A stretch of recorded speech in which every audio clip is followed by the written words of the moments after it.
నువ్వు ఆఫీసులో చేయవలసిన పనులేమిటో చెప్తాను. చెప్పండి బాబు. నో బాబు అండ్ గీబు, యు మస్ట్ సే బాస్. అలాగే బాస్. Good, very good. నాకేమైనా ఫోన్స్ వస్తే అవి ఎక్కడి నుంచి వచ్చినాయో నాకు చెప్తూ ఉండాలి. ఎవరైనా క్లయింట్స్ వస్తే మర్యాదగా వాళ్ళని కూర్చోబెట్టి వాళ్ళ వివరాలన్నీ కూడా నాకు చెప్తూ ఉండాలి. నీకు టైప్ వచ్చున్నావు గనక నేను అవసరం వచ్చినప్పుడు చెప్పిన విషయాలన్నీ కూడా టైప్ చేస్తూ ఉండాలి. ఓకే? అది నీ సీట్, వెళ్ళి కూర్చో. సరే, ఇది ఆఫీస్ టైంలో పని, మరి ఆఫీస్ టైం కానప్పుడు? అది ఆఫీసులో చెప్పడానికి వీల్లేదు. ఆ టైం వచ్చినప్పుడు, నాకు అవసరం వచ్చినప్పుడు అలాగే చెప్తాను. Go. Okay. Go. As per the proceedings and dictations of the court, it has been clearly understood that. Hello. Hi Kishore, congratulations, congratulations.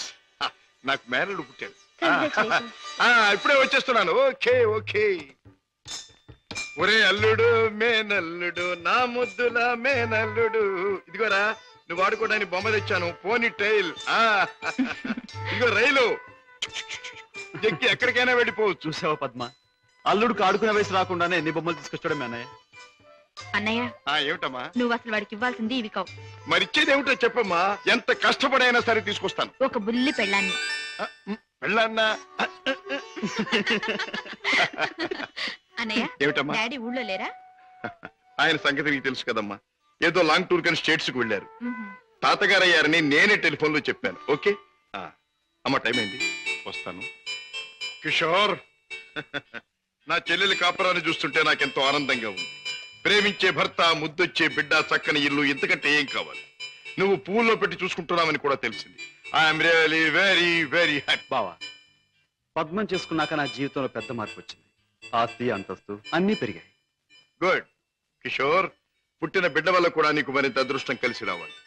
I wish you all the best.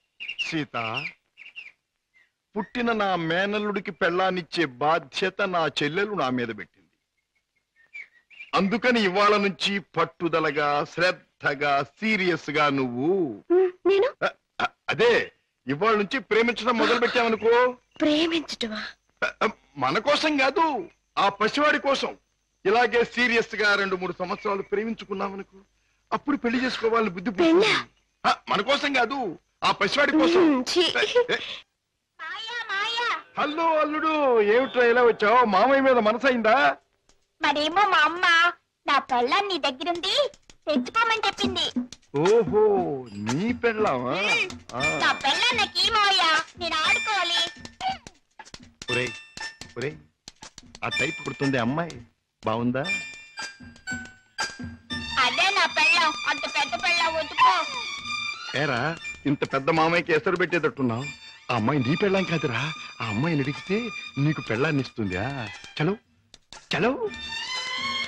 ఏ అమ్మాయి? ఏం బాబు, ఏం కావాలి? చాక్లెటా? కాదు, పెళ్ళం కావాలి. ఎక్కడ తెచ్చా? పెళ్ళావా? అవును, మావి చెప్పాడు.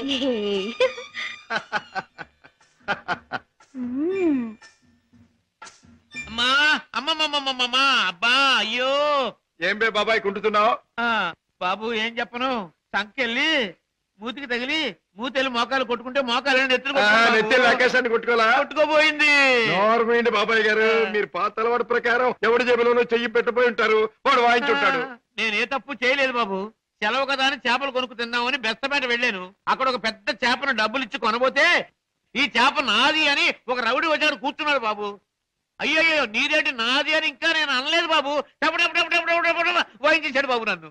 చేపల పులుసు దేవుడు ఎరుగును, నా ఒళ్ళు పులుసు చేసేసాడు బాబు. ఇది నీకు అన్యాయం. మా బాస్తో చెప్తాను, మా బాస్ని తీసుకొస్తాను అని అంటే ఏమన్నాడో తెలుసా బాబు?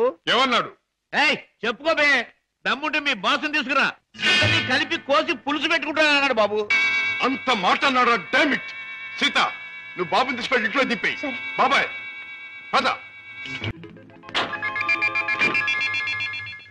అక్కడే సార్ వాడు నన్ను పట్టు కొట్టింది. పద. సార్ సార్ సార్, నాకు భయంగా ఉంది సార్, నేను కారులో ఉంటాను సార్. నేను వింటున్నాను కదరా, పద. అయ్యో అయ్యయ్యో, ఇప్పుడే కదా సార్ తన్నాడు. బాబు బాబు బాబు కదా నా బాబు. సన్నాసి. 5 రూపాయలమ్మా, ఇక్కడ రౌడీ నాకు లేవడు. ఆడితో ఎందుకు బాబు గొడవ? మీ దారి మీరు వెళ్ళిపోండి. పెడతాను కానీ వాడు ఎక్కడున్నాడో చెప్పండి. ఇక్కడే ఉన్నాను బే.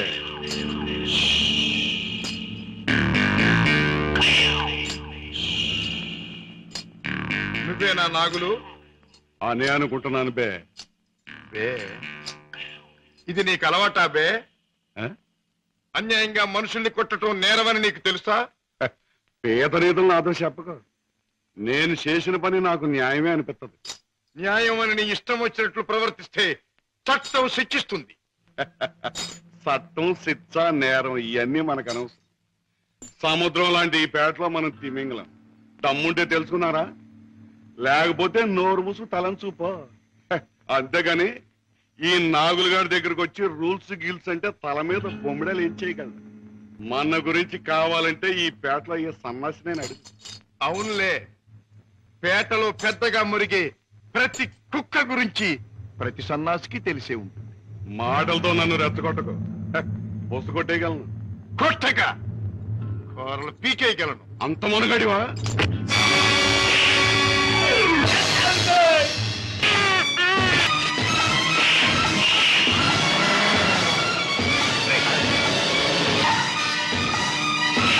ఆగండి. ఏయ్, ఏమిటా గొడవ? ఆగండి. నాగులు, ఇతనెవరో తెలుసా? నా కన్న కొడుకు, నా ప్రాణానికి ప్రాణం. హ? ఈ బాబు గారు మీ అబ్బాయా? నాకు నిజంగా తెలియదు బాబు. తెలుసుంటే చేయెత్తకపోదును, మాట తొలగపోదును. నన్ను మన్నించండి బాబు. ఏం నాన్నగారు, ఈ నాగులు మీకు తెలుసా? తెలుసు అంటే మీ నాన్నగారు నాకు తెలియపోటేంటి బాబు. ఒకప్పుడు గ్యాలంలో చిక్కున్న చేపలాంటి నన్ను బయటికి లాగి తిన్నెట్టి బతికించారు. ఇది నాకు దేవుడితో సమానం బాబు గారు. రాజా, పెడదాం పద. రాజా బాబు, ఏ నాగులు? ఇక నుంచి ఈ నాగులు మీ నమ్మిన పంట అనుకోండి. కట్టం వచ్చినా కన్నీరు వచ్చినా ఈ నాగులున్నాడనే సంగతి మాత్రం మర్చిపోకండి బాబు. నాగులు, ఇక నుంచి అమాయకుల మీద చేసుకోవటం మాని కష్టపడి సంపాదించి బ్రతకటం నేర్చు. అలాగే బాబు. Come on. Very good, very good, very good. నాతో డాన్స్ చేస్తావా? నీతో పోటీ చేస్తే నేను ఓడిపోవడం ఖాయం రా. కింద పడేస్తావు. దింపు తాతయ్య. నువ్వు ముద్దిస్తే గాని దింపనరా. చీ, ముద్దివ్వడానికి నువ్వే ఆడపిల్లవా? ఓరు, నీతో మాటల్లో పోటీ చేసినా ఓడిపోవడం ఖాయం రా. రామయ్య బాబు, పద్మ వచ్చిందా? ఏంటది మీ ఆరోగ్యం అది? బాగానే ఉందమ్మా. పద్మ, మీ కాపురాన్ని గురించి ఎప్పటికప్పుడు వింటూనే ఉన్నాను. కిషోర్ పట్టుదలకి, ప్రయోజకత్వానికి చాలా ఆనందిస్తున్నానమ్మా. తాత, నువ్వు కథ చెప్తానన్నావు, చెప్పవా? ఓహోహో, అన్నాను కదూ. అవును రోయ్, చెప్తాను పద, చెప్తాను పద. దా. అమ్మా పద్మ, నువ్వు బుల్లిబాబుని ఎత్తుకుని అయ్యగారింటికి వచ్చినప్పుడేనమ్మా అయ్యగారి ముఖంలో నవ్వు కనిపిస్తుంది. మనవడంటే అయ్యగారికి భలే ఇష్టం. ఓహో అలాగా, ఇట్స్ ఆల్ రైట్. రేపు కోర్టులో కలుసుకుందాం. Good night.